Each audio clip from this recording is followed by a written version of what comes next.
In this part of the video, we'll install Git and we'll use Git to communicate with the GitHub or any other version control system. So first we need to download the Git. So you can just type Git on the Google and it will open up the official website.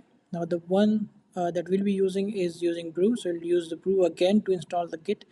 The command is very simple. You can just open up the terminal and type brew install and then Git and press enter. Now wait a couple of seconds over here and then the brew will install the Git for you. Now we are done over here. You can clear the screen and type git -v to check the version. So we are getting version 2.39, which means that Git has been installed successfully.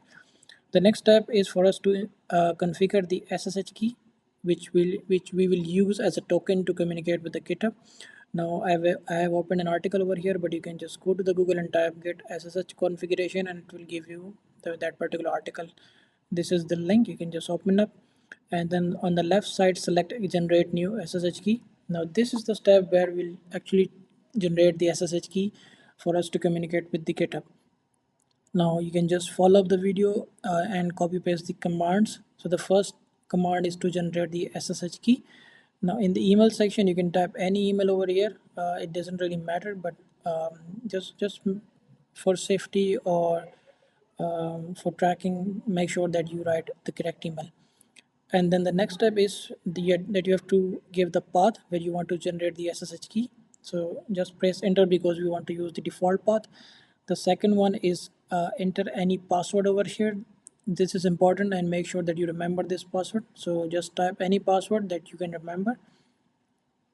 Just reconfirm the password and type again and press enter. Now the SSH key has been generated successfully. Now let's move forward. The next step is we have already done these two steps, generating the key and selecting the path.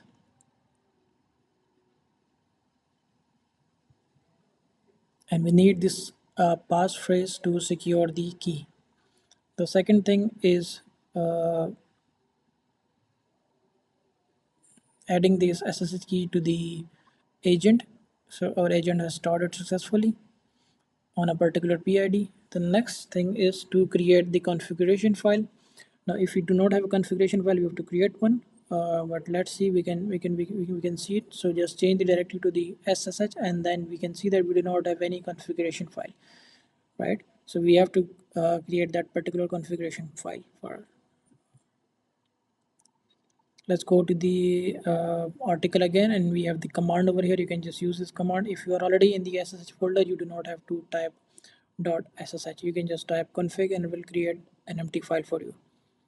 Now the next step is to copy the configuration to that file. Just copy the configuration and then go back, and now you have to open. So for to open the file you can use Vim. If you do not have Vim, you can install it. Just Google it and you will know how to do it. Just press I to make the file editable and then Control V to paste it. Just make sure that the key ID or the key name is actually same. So because it will conflict or the configuration will be invalid. Once you're done, you can press escape to come out of the editable zone and then type colon W key which means that whatever I have written, just uh, persist it.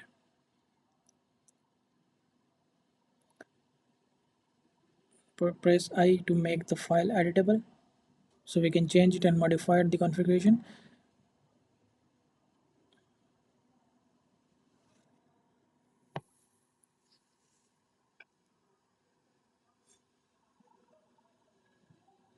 And I'm also writing all the commands and all the instructions on the notepad over here, so you can follow them as well.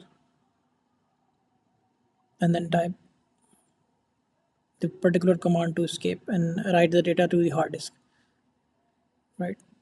We can just check again by typing vim config and you can see that we have the configuration inside the configuration file.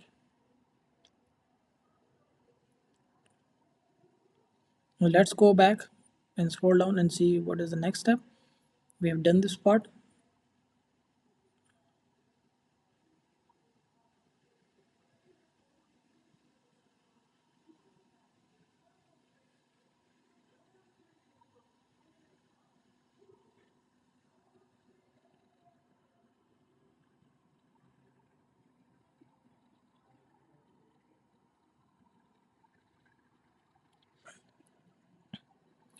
Now the next step is going to be add this new key in the GitHub, right? So you can just select the add a new SSH key from the left menu, scroll down a little bit, and we need to copy that key to our clipboard. So you can copy this command,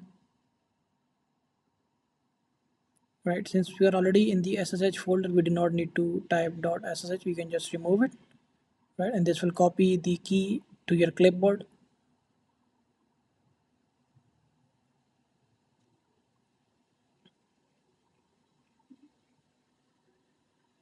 Or what you can do, if you are in the root folder, then you just need to copy the whole command and paste it. And there's nothing to do with that. No modification in the command, right? Just press enter and your public key or the key SSH key has been added, has been copied to your clipboard. Now the next step is we need to go to our GitHub profile, right? In the profile, select settings,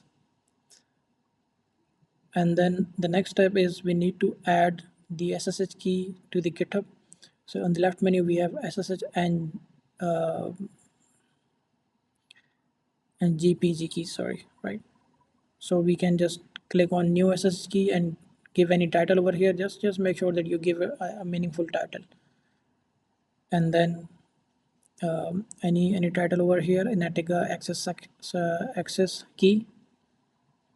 Now, since we are using it to authenticate, we have to select authentication key from the key tab dropdown. And the next step is going to be to paste the SSH key. You can just come here and paste the key and then click on add. Now here you have to type the password of your GitHub account. You can just type and then continue and confirm, and that particular key will be added to your GitHub account. Just click on confirm.